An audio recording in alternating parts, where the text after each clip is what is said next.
Assalamualaikum warahmatullahi wabarakatuh. Kembali lagi bersama saya Kadiratul Kudsiyah dengan NIM 2019-33-120. Nah, kali ini saya akan membahas tentang perspektif global dari visi sosiologi dan antropologi. Nah, yaitu yang pertama, perspektif global dari visi sosiologi. Menurut Frank H. Hankins, sosiologi adalah studi ilmiah tentang fenomena yang timbul akibat hubungan kelompok-kelompok umat manusia dan lingkungan manusia dalam hubungannya satu sama lain.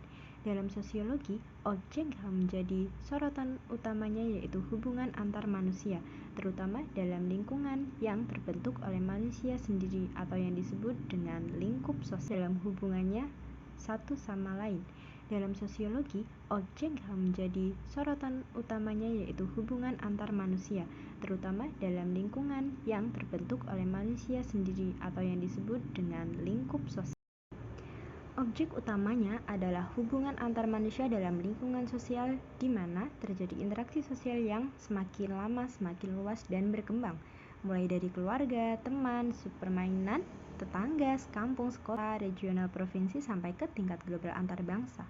Motif interaksi sosial sangat beragam dilandasi oleh tujuan tertentu. Contohnya hubungan antar produsen dan konsumen yang dilandasi oleh motif ekonomi. Akibat interaksi sosial yang makin intensif sampai ke tingkat global menunjukkan perubahan sosial di masyarakat sampai ke proses modernisasi. Nah, dampak kemajuan, penerapan, dan permanfaatan iptek di bidang transportasi dan komunikasi menjadi interaksi sosial baik secara langsung, misalnya di pasar swalayan, maupun tidak langsung, misalnya online shop. Ini semakin intensif dan meluas sampai global sekalipun. Hal ini tentunya membawa perubahan sosial, kemajuan sosial yang berdampak luas terhadap opini, kecerdasan, nalar, dan wawasan manusia yang mengalaminya. Kegiatan sehari-hari seperti belanja dan olahraga juga merasakan dampak globalisasi. Misalnya pertukaran pelajar dan pertandingan olahraga antar negara seperti SEA Games ataupun Olimpiade dan sebagainya. Semua contoh di atas adalah sebagai bukti bahwa interaksi sosial hubungan antar manusia sudah semakin meluas. Nah, hal ini tentunya membawa dampak positif, yaitu menambah pengalaman dan kemampuan pertukaran nilai dan lain-lain, maupun dampak negatifnya. Contohnya pergaulan bebas, pemakaian obat-obatan terlarang, sadisme, dan sebagainya bagi kehidupan sosial di negara yang mengalaminya. Dampak positif yang ada patut disyukuri dan dijadikan sesuatu yang bermakna. Dari peristiwa dan interaksi sosial yang ada menyadarkan manusia agar menghargai satu sama lain karena manusia sama harkat dan derajatnya di sisi Tuhan Yang Maha Esa. Sedangkan dampak negatif yang ada wajib diwaspadai oleh semua pihak. Harus menjadi perhatian dan kepedulian kita bahwa ada kelompok manusia yang bertujuan komersial dan barangkali juga bertujuan politik yang secara sengaja melakukan penetrasi budaya untuk meracuni dengan tujuan menghancurkan generasi muda bangsa tersebut.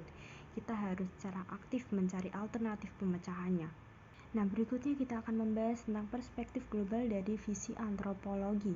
Antropologi sendiri, khususnya antropologi budaya yang dikemukakan oleh Kuncharaningrat, dikatakan sebagai pengganti ilmu budaya, merupakan studi tentang manusia dengan kebudayaannya.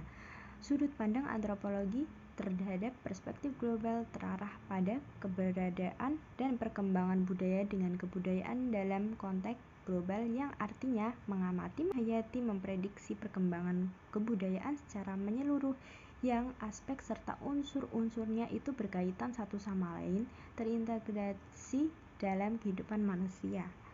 Nah, antropologi itu adalah studi tentang manusia dengan pekerjaannya, lebih menitik beratkan kepada kebudayaan sebagai hasil pengembangan akal pikiran manusia. Nah, hakikatnya perkembangan aspek kehidupan apapun mulai dari tingkat lokal sampai ke tingkat global, dasarnya terletak pada budaya dengan kebudayaan yang menjadi milik otentik umat manusia. Perkembangan serta kemajuan yang ada di sekitar kita merupakan hasil pengembangan akal pikiran manusia atau hasil pengembangan budaya sebagai perkembangan kebudayaan. Proses dan arus globalisasi dalam kehidupan sesungguhnya adalah proses global kemampuan budaya atau proses kebudayaan. Iptek yang terus berkembang merupakan produk akal pikiran manusia. Manusia harus mengembangkan dan meningkatkan daya pikir yang aktif kritis agar dapat menghindar dari ketergantungan terhadap iptek. Akan tetapi, tidak bisa dipungkiri dalam bidang sosial dan budaya menimbulkan dampak negatif dari globalisasi, antara lain adalah meningkatkan individualisme, perubahan pada pola kerja, terjadinya pergeseran nilai kehidupan dalam masyarakat. Saat ini, di kalangan generasi muda banyak yang seperti kehilangan jati diri. Mereka berlomba-lomba meniru gaya hidup ala barat yang tidak cocok jika diterapkan di Indonesia, seperti berganti-ganti pasangan, konsumtif, dan hedonisme tidak sesuai dengan nilai-nilai yang berlaku di negara kita. Nah, untuk itu sebagai generasi muda penerus bangsa kita harus menyadari keberadaan nilai yang masih berlaku di negara kita. Kita harus pandai di dalam menyeleksi budaya asing yang masuk ke negara kita. Jika budaya asing tersebut sesuai dengan kepribadian bangsa kita yang berdasarkan Pancasila, kita berusaha bersifat terbuka dalam menerima kebudayaan tersebut. Akan tetapi jika tidak sesuai dengan kepribadian bangsa kita harus bersuara lantang untuk menolaknya. Kejadian-kejadian global dapat diketahui oleh jutaan masyarakat di berbagai belahan dunia dalam waktu yang singkat berkat perkembangan iptek seperti radio, TV, internet, atau ponsel yang bisa kita gunakan. Peristiwa, proses, dan arus global yang demikian merupakan pengetahuan, pengalaman kehidupan sehari-hari. Namun, kita semua wajib memilih dan memilah mana yang berdampak positif bagi perkembangan dan peningkatan kualitas sumber daya manusia generasi muda. Dalam kehidupan manusia yang semakin terbuka, persilangan kebudayaan sudah menjadi suatu kebutuhan karena proses tersebut tidak dapat dicegah apabila suatu negara ingin menjadi bagian dari warga dunia. Demikianlah penjelasan saya perspektif global dari antropologi dan sosiologi. Terima kasih, semoga membantu. Bye.